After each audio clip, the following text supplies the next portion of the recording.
All right, so like I said, don't get bogged down when it says g of x. That's just a fancy way of saying y. So that's why I am using some whiteout so you guys don't get totally flipped out. And in this place right here, I'm going to put if y equals 17, and I know I'm dealing with the g of x function, then solve for x. So right here, I am trying to find x, and I'm going to plug 17 in for y. Now this one gets really scary because of the absolute value. Now if I did this correctly, y is gone because I put 17 in its place, and then I have an x in it, and it told me to find x, and I can solve for x because I have the x in there. I didn't accidentally plug it in the wrong spot. So these we're working backwards on, okay? All right, so right here, this is, what do I have to do here, y'all? Kiss. What method? The kiss method, that's right. So I'm gonna have to kiss this one right here. I don't have to do too many swaps, just one. So I'll have negative 3x plus 16 equals 17.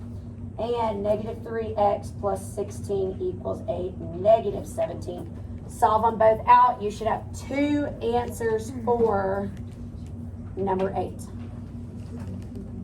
Two different answers for number 8 right there, okay? And Cody, we just looked at this. I'm going to throw this back on the board right here. We were just looking at the domain and range, so maybe you can pause this so that you can see how we came up with the domain and range for 3 and 4. All right, exactly 2 problems from this review will be on your test tomorrow, by the way. 2. 2 of the 21 are on the test. All right, 9 and 10. How did we do on number 9 and number 10? Oh, okay. Good, bad, ugly, terrible, good. What do y'all think? Good. Does anybody need to see 9 or 10? Which one? I can't do both. Pick one. Nine. Number 9. Okay. All right, so on number 9, STD form, I'm going to go ahead and write it right here. AX plus BY. You should be able to find this in your notes somewhere. I hope you looked. And there were 3 things going along with it. Yes, ma'am. I'm so confused about A. Like, I don't know what to put for my answer. I did the KISS method. Did you get 2 answers? Yes. Put them both down. That's it. Yep. So number 8 should have, back to number 8, you should definitely have 2 answers right there. So write your 2 answers in there. There are 2 answers. So basically on number 8, Catherine, moving back to number 8, if you look right here, aren't there 2 different things I could plug in these absolute value and get 17 back? So whatever this number is would be 17 equals 17 or negative 17 equals 17, right? You take the absolute value of it. That's why you have 2 different answers. All right, now number 9 and number 10. So a couple of different things on number 9. First of all, your lead number has to be what? Yes, has to be positive. Lead number has to be positive. No fractions. And you have to reduce. Those are the 3 things that you have to keep in mind. Those are the 3 things. Lead number has to be positive, no fractions, and you have to reduce. Okay?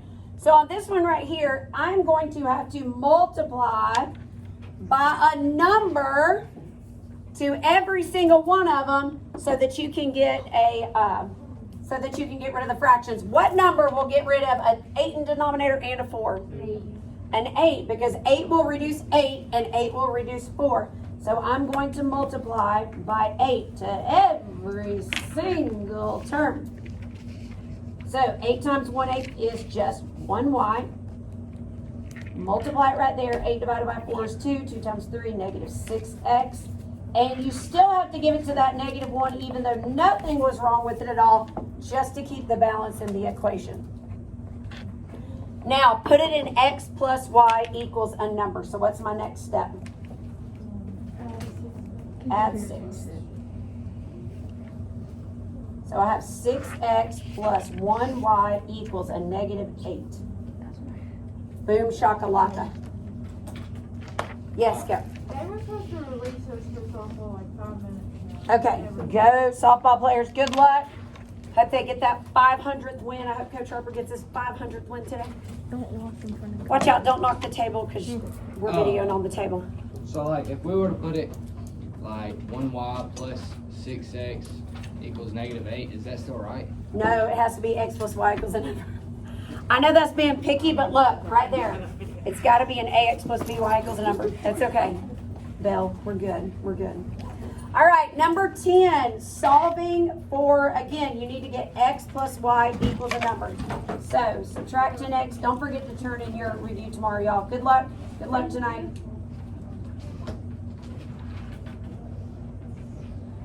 All right, so look at this right here. Go ahead and put your x's and y's on the left side. And now, look at it. Two things are wrong with this problem. You can't leave it like this. Two things are wrong. Can't have a negative in the front. And it can reduce. Reduce it by what? 5. So I'm going to divide by -5, and it'll get rid of the negative in the front, and it will get rid of the number that can be reduced out. So reduce that out. I get a minus y equals a -7, and that is your answer. You're doing -5 because the a cannot be negative, correct? Okay, so yes, first of all, 10, 5, and 35 can be reduced by 5. So you got to reduce, right? And then yes, the 10 can't be a negative, so I might as well divide by a negative there to get rid of the negative and reduce the number in common that they have. So I divided by 5 to get rid of the common number to reduce it completely, and then I divided by a negative to make the leading number a positive. Emma, what's that? So you did it, you know how on number 10 you subtracted 10x from 5, or like, you know. Yes, ma'am. And then on number 9, the reason you didn't do that, is that because they were fractions, you just had to get rid of the fractions, that's why you multiplied by 8, right? Yes, that's Okay, right. I'll Yep, finish. yep. So those are the 3 rules. Can't have a fraction, have to reduce it, and the leading number has to be positive. Good. All right, did y'all do okay on number 11 and 12? Did y'all get it in y equals mx plus b? That should be like your 8th grade coming out right there. All right, I'm going to do one of these problems if you need one, 13 or 14. Or did y'all do okay on them? 14, okay. So 14 is fairly scary. You're trying to find x-intercepts and y-intercepts, and they want you to graph, okay? So when we do this, of course, we're going to use our calculator so we don't get too confused.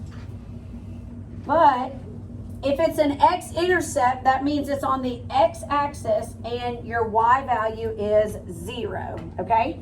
All right, if it's a y-intercept, you're on your y-axis and your x value is 0. So for my very first one here, for an x-intercept, I have to plug in a 0 for my y value.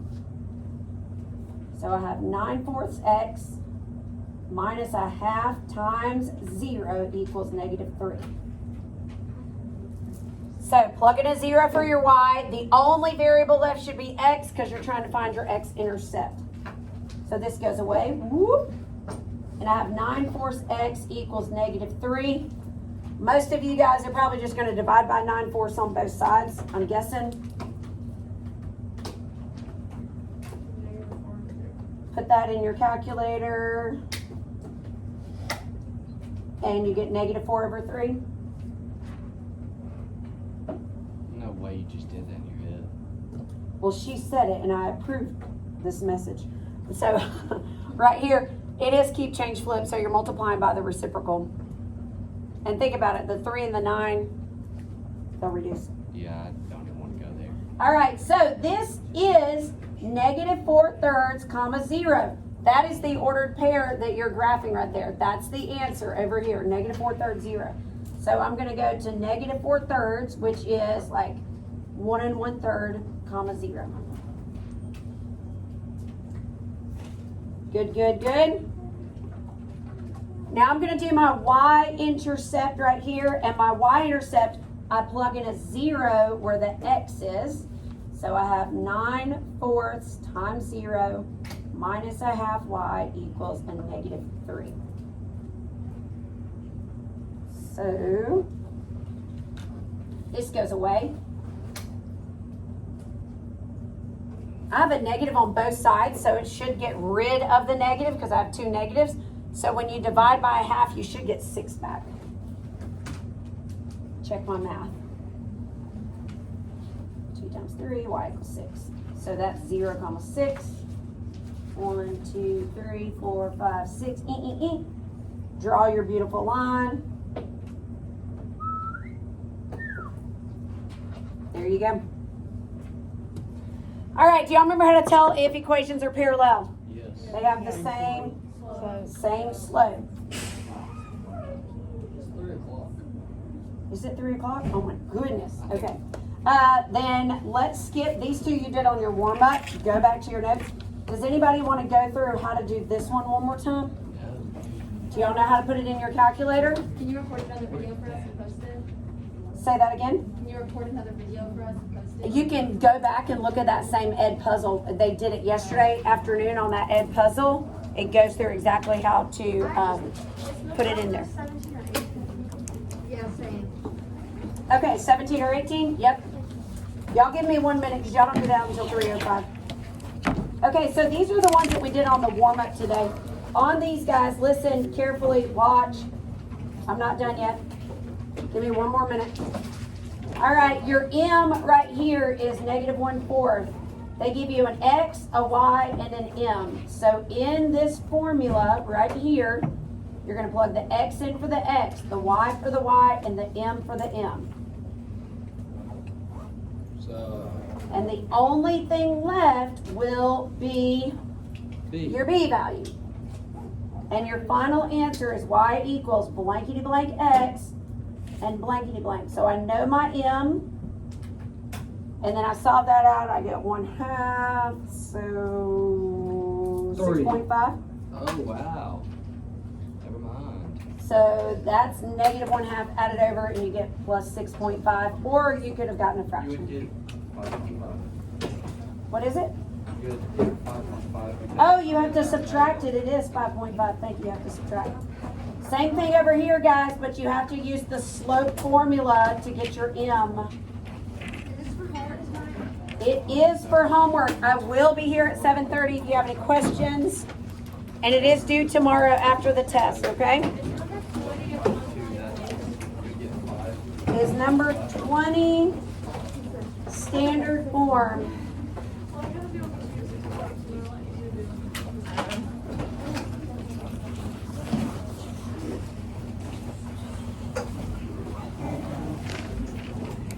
Standard form. All right, I'll see you guys later.